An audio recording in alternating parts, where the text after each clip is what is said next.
ರಾಜ್ಯದಲ್ಲಿ ನೈಋತ್ಯ ಮುಂಗಾರು ಚುರುಕುಗೊಂಡಿದ್ದು ಮುಂದಿನ ಕೆಲ ದಿನಗಳಲ್ಲಿ ವ್ಯಾಪಕ ಮಳೆಯಾಗುವ ಸಾಧ್ಯತೆ ಇದೆ ಎಂದು ಭಾರತೀಯ ಹವಾಮಾನ ಇಲಾಖೆ ಐಎಂಡಿ ಮುನ್ಸೂಚನೆ ನೀಡಿದೆ. ಕರಾವಳಿ, ಮಲೆನಾಡು ಹಾಗೂ ಉತ್ತರ ಒಳನಾಡಿನ ಹಲವು ಜಿಲ್ಲೆಗಳಿಗೆ ರೆಡ್ ಅಲರ್ಟ್ ಘೋಷಿಸಲಾಗಿದ್ದು ಭಾರೀ ಮಳೆಯ ಎಚ್ಚರಿಕೆ ನೀಡಲಾಗಿದೆ. ಹವಾಮಾನ ಇಲಾಖೆಯ ಪ್ರಕಾರ ನೈಋತ್ಯ ಮುಂಗಾರು ಮುಂದಿನ 2-3 ದಿನಗಳಲ್ಲಿ ರಾಜ್ಯದ ಇನ್ನಷ್ಟು ಭಾಗಗಳಿಗೆ ವಿಸ್ತರಿಸುವ ಸಾಧ್ಯತೆ ಇದೆ. ಪೂರ್ವ ಮಧ್ಯ ಅರಬ್ಬಿ ಸಮುದ್ರದ ಮೇಲಿನ ಮೇಲ್ಮಟ್ಟದ ಚಂಡಮಾರುತ ಪರಿಚಲನೆ ಹಾಗೂ ಕರಾವಳಿ ಕರ್ನಾಟಕದ ಮೂಲಕ ಹಾದು ಹೋಗಿರುವ ಗಾಳಿಯ ಪರಿಣಾಮ ರಾಜ್ಯದಾದ್ಯಂತ ಮಳೆಯ ಚಟುವಟಿಕೆಗಳು ಹೆಚ್ಚಾಗಲಿವೆ.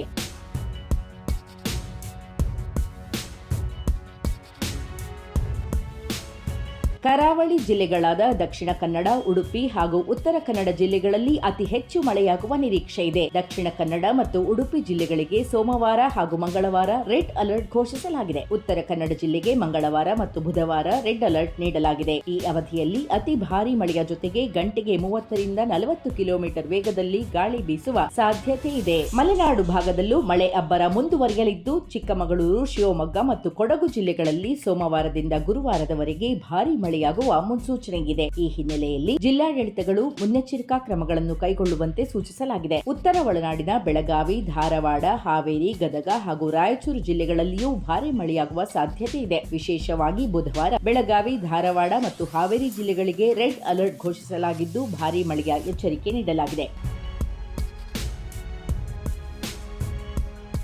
ಸೋಮವಾರದಿಂದ ಬುಧವಾರದವರೆಗೆ ಈ ಭಾಗಗಳಲ್ಲಿ ಗಂಟೆಗೆ 40ರಿಂದ 50 ಕಿಲೋಮೀಟರ್ ವೇಗದ ಬಿರುಗಾಳಿ ಸಹ ಬೀಸುವ ಸಾಧ್ಯತೆ ಇದೆ. ಬೆಂಗಳೂರು ನಗರ ಮತ್ತು ಗ್ರಾಮಾಂತರ ಜಿಲ್ಲೆಗಳಲ್ಲಿ ವಾರ ಪೂರ್ತಿ ಮೋಡ ಕವಿದ ವಾತಾವರಣವಿರಲಿದ್ದು ಅಲ್ಲಲ್ಲಿ ಸಾಧಾರಣದಿಂದ ಮಧ್ಯಮ ಪ್ರಮಾಣದ ಮಳೆಯಾಗುವ ನಿರೀಕ್ಷೆ ಇದೆ. ಮೈಸೂರು, ಮಂಡ್ಯ, ರಾಮನಗರ, ಹಾಸನ ಹಾಗೂ ತುಮಕೂರು ಜಿಲ್ಲೆಗಳಲ್ಲೂ ಮಳೆಯೊಂದಿಗೆ ಗಾಳಿ ಬೀಸುವ ಸಾಧ್ಯತೆ ಇದೆ. ಬೆಂಗಳೂರಿನಲ್ಲಿ ಗರಿಷ್ಠ ತಾಪಮಾನ ಸುಮಾರು 30 ಡಿಗ್ರಿ ಸೆಲ್ಸಿಯಸ್ ಹಾಗೂ ಕನಿಷ್ಠ ತಾಪಮಾನ 21 ಡಿಗ್ರಿ ಸೆಲ್ಸಿಯಸ್ ನಷ್ಟಿರಲಿದೆ ಎಂದು ಹವಾಮಾನ ಇಲಾಖೆ ತಿಳಿಸಿದೆ.